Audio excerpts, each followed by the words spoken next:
People who are familiar with Yeats' poetry acknowledge that he uses such symbols in his poems that are very common for everyone. We hardly find any complexity in symbols that he refers to in his poetry. Furthermore, his subject revolves around Ireland and discusses Irish people. It is very much necessary to understand a brief history of William Butler Yeats, only to the extent that is related to this poem, before doing a critical analysis of The Second Coming. It should be remembered that the writer of The Second Coming, William Butler Yeats, was interested in theosophy, as evident from a biographical analysis of his life. He joined the Theosophical Society, but the Theosophical Society expelled him in the year 1890.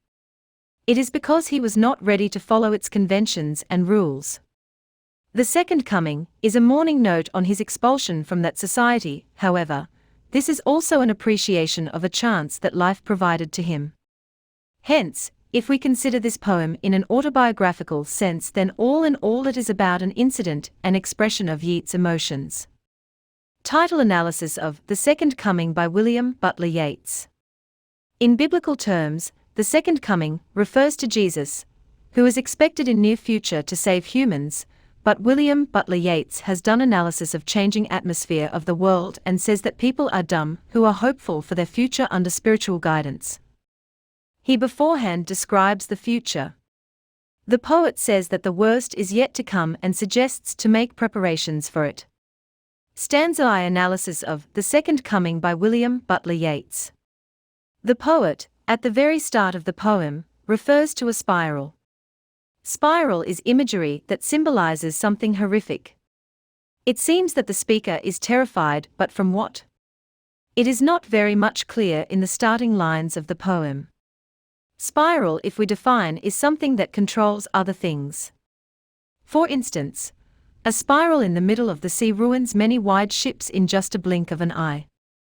It takes control of everything that comes between. Perhaps, the poet refers to that type of spiral. Turing and turning means spinning spiral, which symbolizes infiniteness. It has no ending. It starts and never stops. Thus, it is possible that the poet is talking about something which has the ability to control others. However, in the next line, we become obvious at least about whom the speaker is talking. Deep analysis of The Second Coming makes it obvious that William Butler Yeats uses Jaya as a symbol of continuous change.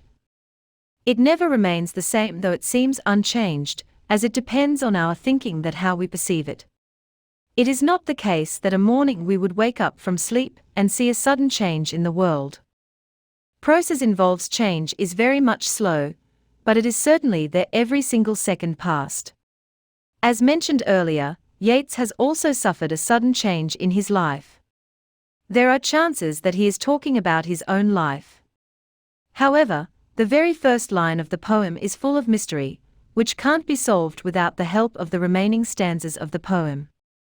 Poetry is always full of symbols, and in depth. If we do an analysis of poems like The Second Coming, we realize that William Butler Yeats too used falcon bird for a specific symbol.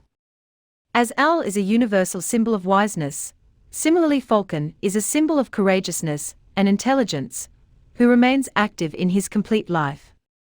He does not even make his house to live. He spends his life in the mountains, but something wrong has happened with this intelligent bird too. He is in a difficult situation.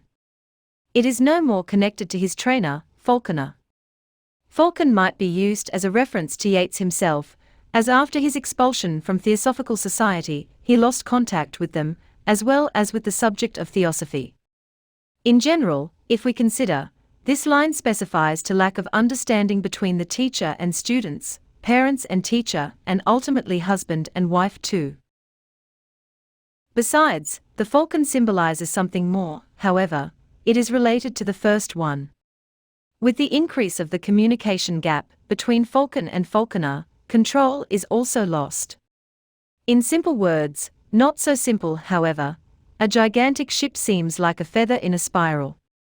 A grand ship loses control when it comes between a spiral. Hence, the world is a symbol of that falcon, which has lost its control when it comes to change, spiral, and then it loses its control. Falcon is also a symbol of the world in which we are living, and falconer symbolizes the forces that cause change, as determined by critical analysis of the poem, The Second Coming by William Butler Yeats. It is the falconer that controls the falcon, meaning thereby that circumstances control the world. It is not the world itself that changes. It was round and it would remain the same until the last person. However, people change, and we say the world has changed. Many former conventions and rituals die every day, and many new born. This line is very much lucid. Without communication, nothing is possible.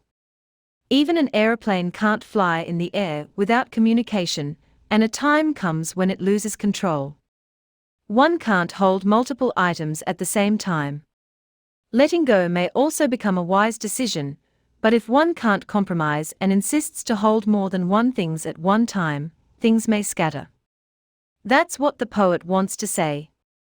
In a spiral, we see things come closer to each other and rotate in the center, but eventually, a time comes when even the center can't hold them and they scatter. A similar example of it is tornado. We see it grabbing things in its center, but ultimately when it ends, everything scatters without any order. Spiral, whether it is a tornado or of water, when it ends, it throws things, which are in there, in various random directions. The world in which we are living also suffers from same type of chaos. Nevertheless, the main reason due to which things scatter, and the center can't hold, is lack of communication. We can't understand each other because we can't talk, and ultimately due to misconceptions, we develop hate instead of love in our hearts, which causes dissipate. An autobiographical and critical analysis of William Butler Yeats' life depicts that in the third line of The Second Coming, he is talking about his own situation. With his expulsion from society, things fall apart. The world can't hold too many things at once. Previous fades and new arises. It is the way the world works. This line does not only have negative impacts. There is a positive impact too. Yeats, after banishment from theosophical society, is free. Neither he is in need of any center nor any corner that can hold him. It is his choice to stay free forever. A poem may have autobiographical elements, yet if it is famous, then it certainly contains universal themes. Word anarchy is self-explanatory. It means chaos because of bloodshed and violence. It seems to us that there is a sudden change in the theme of the poem, but it is still related. Rituals and beliefs are made by humans, for humans, and their purpose is the welfare of humanity. Every ritual is invented to get some benefit, but when those rituals die, chaos is created. Yeats may have referred to myths, and every myth we know is based on rituals. If myth goes, chaos comes, which ruins the world. These lines are dependent on each other. Modern poets always do a critical analysis of world, and do not let us forget, as William Butler Yeats has done in The Second Coming. In this poem too, the poet refers to the impact of the World War on people. Blood dimmed is a symbol of violence. The theme of violence is dominated in these lines. Yeats has also observed wars in his life. In fact, every Irish has observed it at least once in his life. The poet can't forget it. If this poem is based on the theme of mourning, then the poet is talking about the uncontrollable situation of his time. Innocent people in the world, who are wise, do not speak. Their wise advisers are no more with us, but the people who are senseless and those who are stupid advisers the most. Knowledgeable people are silent on every occasion, whereas stupidity prevailed the world.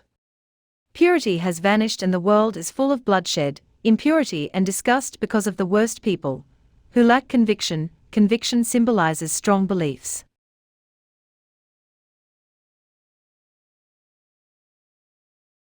The poet is illustrating the future of humanity. Wars, chaos and bloodshed have been observed by humans since long. However, it was the first wave of violence. Poet believes that the worst is yet to come. He is warning people from upcoming threats. If the world continues changing the way it is, definitely it would suffer, because for the worst which is expected in near future. It is verified by the result of a critical analysis of The Second Coming that William Butler Yeats has painted very lucid imagery in these lines. It seems a nightmare of the poet that he wants to share with us. He uses spiritus mundi as an allusion, a poetic device for indirect reference, which is a Latin term that means world spirit. Needless to mention that the poem is based on apocalypse. Apocalypse means discovering something beyond this world.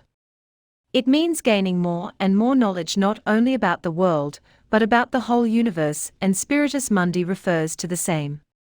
Poet thinks that a beast, Sphinx, is heading towards us. Poets can imagine it, and he wants us to imagine too. He uses a simile to describe that he is as cruel as a Sunday. Sun is cruel in the sense that it does not care if a person burns due to its rays. It continuously provides heat. From these lines, we realize that the poet is going against biblical beliefs. He is expecting a sphinx, which would cause the destruction of the whole of humanity. The poet used rough beast as a metaphor for second coming, which is also an illusion that can approach the world at any hour.